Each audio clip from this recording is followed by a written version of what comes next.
아이고. 네, 안녕하십니까. 아이고. 아유, 안녕하세요. 네, 안녕하십니까. 아, 우리 바로 그 K방역의 네네. 김진용 선생님. I was hoping for an indication. I was seeking higher elevation. I would always open up the door. Always looking up for higher floors. Wanna see it all, give me more. I was always up for making changes. Walking around the street, meeting strangers.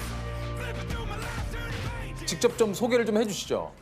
예, 저는 인천광역시 의료원 감염내과 근무하고 있는 김진용입니다. 반갑습니다. 뵙자마자 벌써 마스크 자국이 이렇게 있으셔가지고 제가. 네, 아침에 회진 돌면 이게 점심 때 너무. 아, 지금 회진 돌고 잠깐 오신 거예요? 예, 예. 아, 이른 아침에 좀 회진을 지금 도시고. 네, 네. 그럼 몇 시쯤 회진을 이렇게 도십니까? 보통 그 아침 8시에 이제 환자 리뷰를 하고 네. 9시 정도 들어가서 한 몇 명 안 보는데 1시간 정도 걸려요. 그래서 이제 보고 추가할 거 하고 지금 이제 급하게 나온 겁니다. 아. 제가 좀 잠시 소개를 좀 드려야 될 것 같아요. 그러니까 1월 20일 기억을 하시는 분들이 계실 수도 있는데 첫 그 코로나 우리나라에서 그 확진자가 나온 바로 그 1호 확진자이신 그분을 주치의로 치료를 좀 하신 거죠. 예. 그리고 하나가 더 있어요.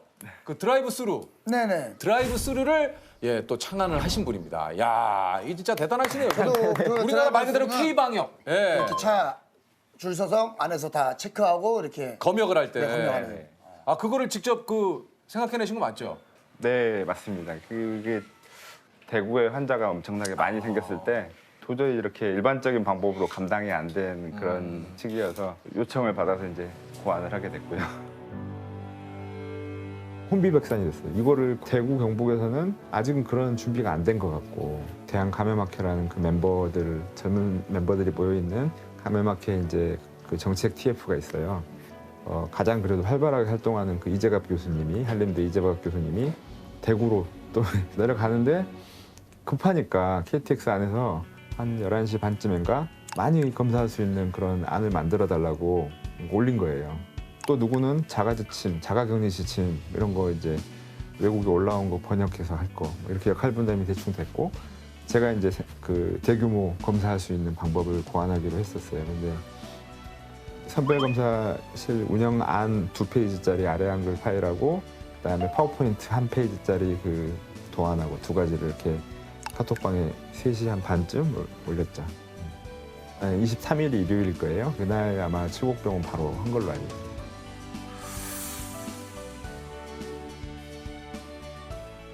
아, 그건 어떻게 생각하셨습니까? 드라이브 스루를. 그 전에 이제 그런 여러 가지 고민을 해본 적이 있었어요. 이제 보통 생물 테러라든지 이제 아니면 지금처럼 팬데믹 갑자기 대규모로 막 몇천 명, 몇만 명 이렇게 약을 배포를 해야 될 때 그때 이제 어떻게 해야 되는지를 고민한 적이 있었는데 그게 아마 도움이 됐던 것 같고요. 이야. 굉장히 좀 뭐 미국, 뭐 영국, 뭐 세계 각국 언론에서 신적인 그 아이디어다 이런 얘기를 좀 많이 좀 했다고 하는데 기분이 좀 어떠셨습니까?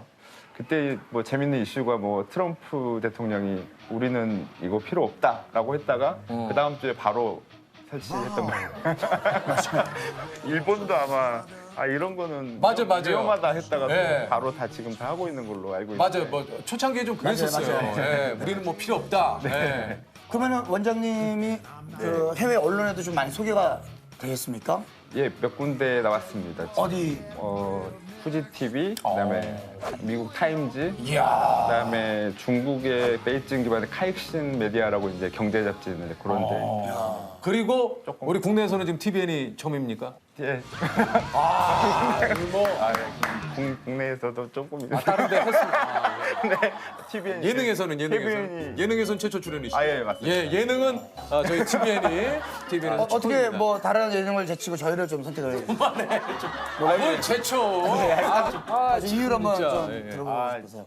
이 말씀 드려도 될까 모르겠는데 네네네, 사실 이게 되게 제가 확진자를 보는 의사 입장에서 너무 웃을 수는 없는 상황이라는 게 엄중한 상황이라 맞아요. 마냥 웃기는 프로는 좀 자제를 해야 되겠다는 마냥 웃기는 프로는 좀 자제를 해야 되겠다는 생각했는데 거기에 딱 그래서- 우리 그 선생님과의 그 어떤 게 이게 딱 맞았군요.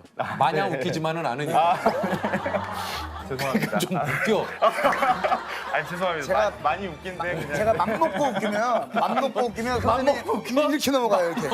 제가 마음 조금 먹고 맘 먹고 웃겨? 자 준비 시작 아, 하면은 참. 6초 만에 아, 제가 정말 선생님을 진짜. 뒤로 넘어가게 할 수 있는데 어이가 없네. 저희 또 프로그램 색깔이 있기 때문에 여기서 좀 제가 알겠습니다. 아니 그 뭐 따로 뭔가 이렇게 특허라고 하나요? 이런 걸 따로 좀 내셨어요? 어떻습니까? 그러진 않았고요. 네. 애초에 그럴 생각이 원래 없었으니까 아. 이렇게 배포된 게 오히려 더 잘 쓰이고 더 좋았지 않나 싶고요. 야, 그걸 뭐 지적재산권 이렇게 따지면 더 이 팬데믹 대응하는데 더 안 좋지 않았을까 그런 생각이 듭니다. 아 이게 또 그, 이 첫 확진자를 좀 네. 진료를 직접 하셨잖아요. 네, 맞습니다. 좀 어떠셨습니까? 제가 감염병을 전공하니까 열나는 사람은 이제 수없이 봐왔지만 네. 조금 너무 많이 달랐어요. 어떻게 좀 달랐습니까? 그러니까 환자가 이제 열이 잘 안 떨어지고요. 오랫동안 안 떨어지고 특이한 게 처음부터 아픈 게 아니에요. 한 일주일 동안 열이 쫙 나다가 일주째부터 이제 점점 폐렴이 심해지고 이제 힘들어지는데 저희 병원에서만 지금 한 250명 정도 이제 보다 보니까 느끼는 좀 무서운 점이 뭐가 있냐면 폐렴이 꽤 진행을 하면 원래 이제 숨이 차야 되거든요. 근데 숨이 차질 않아요. 그러니까 이게 또 뭐 무증상이신 분들이 있고, 예. 예. 그러면서 산소 농도가 쭉 떨어지는데 그게 이제 한 90% 이하로 떨어지면 잘 모르다가 의식이 떨어지거든요. 그러면 119 걸 시간도 없이 이제 돌아가시는 거예요. 갑자기 그냥 의식을 잃어버리는 거예요. 그렇죠. 그러니까 증상이 그만큼 별로 없어요. 그래서 좀 아 이게 좀 굉장히 무섭군요. 정말. 네, 그래서 너무 이제 쉽게만 생각할 수는 없습니다. 환자분들 가운데 또 기억에 남는 환자분들 좀 많이 있을 것 같아요. 사실 좀 안타까운 부분이 가족분들이 같이 입원을 했는데 한 명만 이렇게 나빠져서 이제 인공호흡기 달고 또 에크모라는 시술을 하기 위해서 또 이제 대학병원으로 이송을 가는 그런 상황이 생기는데 그게 너무 안타까워요. 근데 코로나가 아까 20, 30대나 젊은 사람은 아무렇지도 않게 이제 싹 나아서 괜찮은 병 같지만 그게 이제 가족들한테 어르신들한테 가면 치명적일 확률이 점점 높아지거든요. 이게 사실 정말 너무 아프잖아요. 이 사경을 헤맬 수 있는 그런 병이다 네, 보니까. 네. 예. 요새 이제 확진자 이런 것만 막 이렇게 가십처럼 나오는데 그분들이 일주 뒤에 이제 막 사경을 헤매는 거는 사실 잘 모르시거든요. 맞아요. 네, 네. 네. 그래서 뭐 그때 뭐 이태원의 클럽 뭐 이런 것만 막 이슈가 되다가 그냥 사그라들고 마는데 그게 문제가 아니라 그분들이 한 일주 뒤에는 너무 힘들고 그렇기 때문에 우리가 이 마스크 여름에 덥고 이 벗고만 싶은 이런 거 그래도 아직은 철저하게 좀 예, 제끼긴 너무 이르다. 들어와서는 다 후회하세요. 마스크를 그때 왜 안 썼을까 하면서 이제 점점 나빠지는 걸 보면서 너무 안타깝고 그거를 좀 말씀을 좀 드리고 싶네요. 사실 폭염에 지금 또 우리 의료진 여러분들의 고생이 또 굉장히 많지 않습니까? 사실 그 방호복이 이게 좀 너무 덥잖아요. 네. 그냥 있어도 더운데. 네, 네. 예. 지금 사실 이제 신종감염병이 오면 가장 최대한 보호하는 걸 입어요. 그렇죠. 예, 근데 이제 지금 벌써 한 5달, 저희 우리나라만 5달 돼가잖아요. 그러면 이거는 이제 조금 벗어도 되겠구나 이런 게 나와야 되는데 이제 그런 거 데이터 얻기가 쉽지가 않습니다. 그래서 차근차근 좀 낮춰가고 있고 사실 폭염에 쓰러지는 게 더 나쁠 수도 있거든요. 그러니까요. 그렇죠. 네. 예. 그렇다고 해서 현장에 있는 의료진이 이걸 안 입고 하는 게 불안한데 마냥 넌 그거 안 입어도 돼? 이렇게 그럴 수는 또 없죠. 예, 할 수 없는 예. 거라 예. 여러 가지 연구를 통해서 근거를 찾아가야 돼요. 아니 그 사실 우리 선생님께서 그 보니까 2013년에 국내 첫 메르스 의심 환자와 2014년 국내 첫 에볼라 의심 환자를 또 진료하신 경험도 있으시다고요.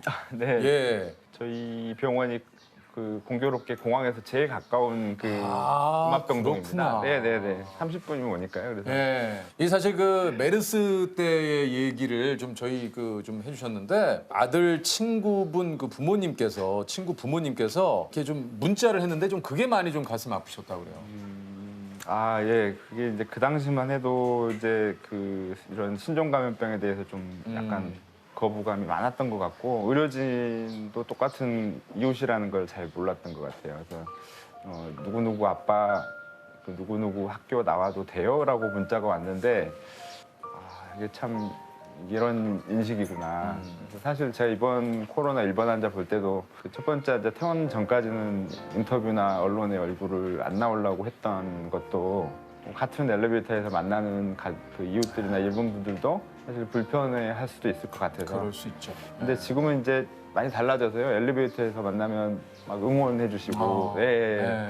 엄청 바쁜 일 하고 계셨었네요 하면서 이제 응원을 해주셔서 사실 그런 그 이 말 한마디가 참 그 기운이 참 나게 하는 말들이에요. 그냥 그런 말 한마디가. 예. 맞습니다. 예, 참 네. 진짜. 예. 그래도 선생님 감염내과를 선택하신 이유가 있으세요? 감염병은요 다른 내과 질환하고 다르게 치료 종료라는 게 있어요. 치료 종료. 근데 내과 병 중에 치료가 끝나는 병이 없어요. 예를 들어서 당뇨병 치료 안 그렇죠. 끝나죠. 계속 추. 고혈압 네. 평생 약 먹어야 되죠. 네. 근데 저희가 치료하는 몇 가지 병은 치료가 끝나는 병이에요. 폐렴도 치료를 끝낼 수 있고 그게 너무 그 내과 의사로서 매력이었거든요. 이게 전혀 생각지도 못한 포인트인데 뿌듯함이. 뭔가를 좀 마무리를 해야 좀 네. 직성이 좀 풀리시는. 예. 네, 그러는데 이제 이렇게 신종 감염병이 숨어 있다는 이런 복병이 있다는 걸 몰랐어요. 그때는 진짜 에볼라, 코로나 이런 게 있어요. 내가 그때 공부할 당시만 해도 네, 설마 이게 이제 나한테 이런 게 나한테 다 올지는 몰랐어요. 아니 그 코로나도 그 당시에 있었습니까? 코로나 원래 이제 감기지 이게 그렇게 막 관심이 없었죠. 코로나 바이러스는 뭐 있던 바이러스예요? 그렇죠. 그 중에 이제 그래요? 그 중에 이제 4가지는 감기 바이러스고요. 예. 2가지가 이제 사스하고 메르스라고 둘 유명한 놈이고 요번에 이제 7번째가 코로나19입니다. 요게 이제 신종으로 새로 발견된 그렇죠. 네, 6개 중에 7번째. 그럼 코로나 바이러스는 원래 있는 거구나. 네. 그게 감기 바이러스예요? 그렇죠. 감기 바이러스 종류 몇십 가지 중에 이제 4가지 이렇게 됩니다. 저희가 사실 예전에 그 우리 슬기로운 의사생활이라고 그렇죠. 해서 의사 특집으로. 네. 의사분들을 좀 만나뵌 적이 있는데 그러니까 내과에 비해 사실 외과가 좀 지원하시는 분들이 훨씬 적다고 좀 네, 얘기를 하시고 네. 그런 고민을 좀 얘기하셨는데 내과에서도 어떻습니까? 좀 감염내과는 좀 인기가 있는 제일 지원 적은 과 중에 하나고요. 거기가 나 감염내과. 전국에 한 250명이 좀 안 되는가 그럴 겁니다. 네네. 왜 가장 인기가 없을까요? 일단은 뭐 개업해서 이렇게 또는 취직해서 이런 길이 좀 좁고. 그러니까 진짜 감염 그 내과는 이게 따로 개원을 따로 하는 병원이 사실 거의 없죠. 거의 없죠. 네, 가면 버리고 그냥 내과 의사로 하면 모르겠는데 아. 거의 없죠. 네. 그러니까 그 국내 감염내과 전문의는 250여 분 정도 되고요. 올해 배출 예정인 신규 전문의 3,513분 중에 감염 전문의는 20명이 안 된다고 하네요. 예. 그러면 이제 앞으로도 후배분들도 조금 우리 과로 좀 왔으면 하는 바람을 좀 이렇게 얘기해 주실 수 있을까요?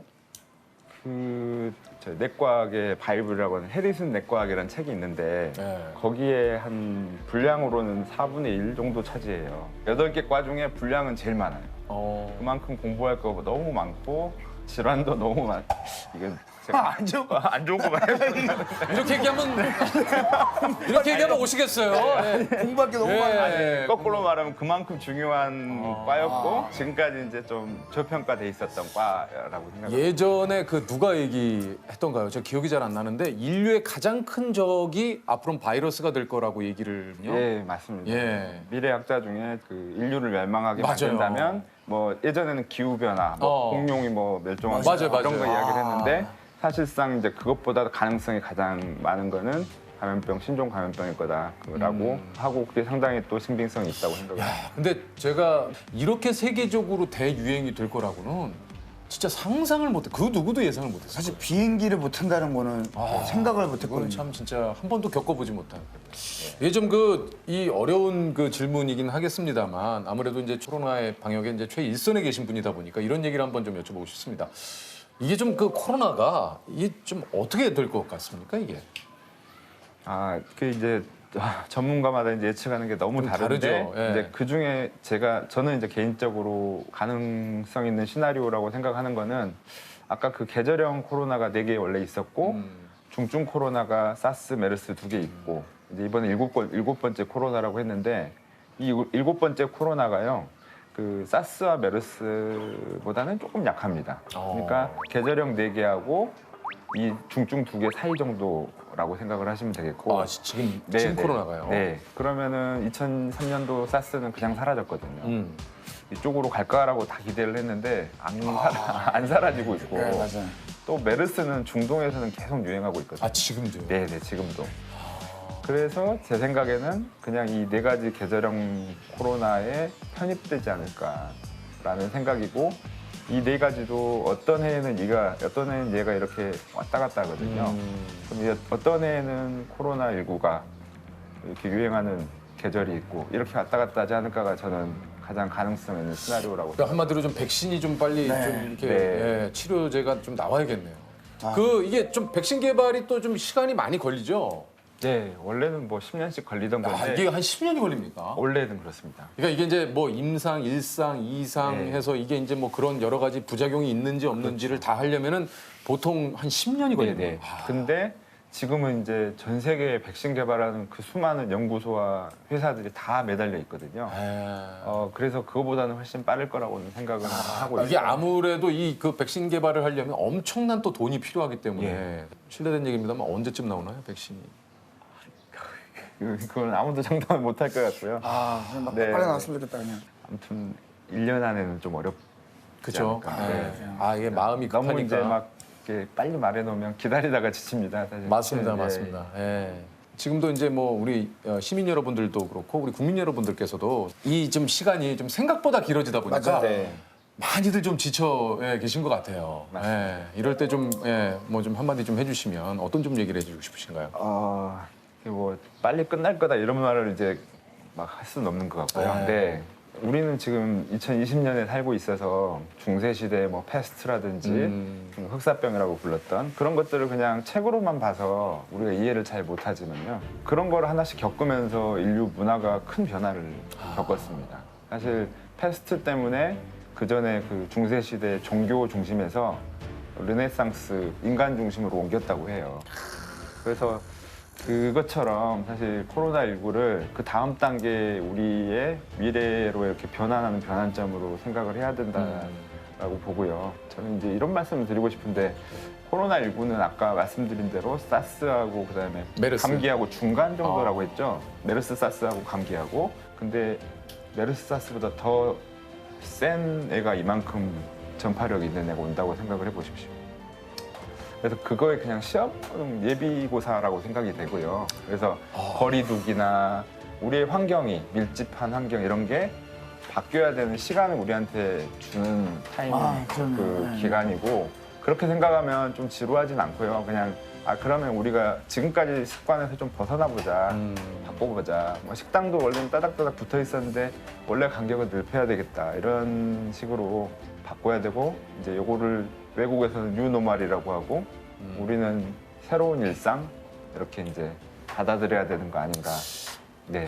이게 참 듣고 보니까 참 맞는 얘기신 것 같아요. 그러니까 저희는 그거를 지금 경험하고 있는 예. 시대인 거고 후에 태어날 친구들은 딱 태어났을 때는 이미 이 너무 전체가 당연하게. 네. 너무나 당연시하게 마스크를 쓰고 다니는 게 이게 제가 사실 여러 아유. 가지 것들 중에 가장 마음이 아픈 것 중에 하나가 그러니까 저도 이제 좀 이제 한 3살 뭐 아직 어린 우리 나은이가 있지만 아직 어린 아이들이 나올 때마다 마스크를 쓰고 이게 사실 어른들도 굉장히 이럴 때는 답답하잖아요. 근데 아이들이 사실 그 마스크를 쓰고 외출할 수밖에 없는 이게 저희가 보기엔 너무 마음이 아픈데 어느 순간 아이들에게는 그냥 마스크가 당연한 것이 되는 이게 굉장히 좀 마음이 좀 아픈 것 같아요. 예. 이게 참 백신이 좀 빨리 좀 개발이 돼서 저희가 좀 마음 놓고 이게 좀 코로나19를 좀 두려워하지 않는 날이 좀 왔으면 좋겠습니다.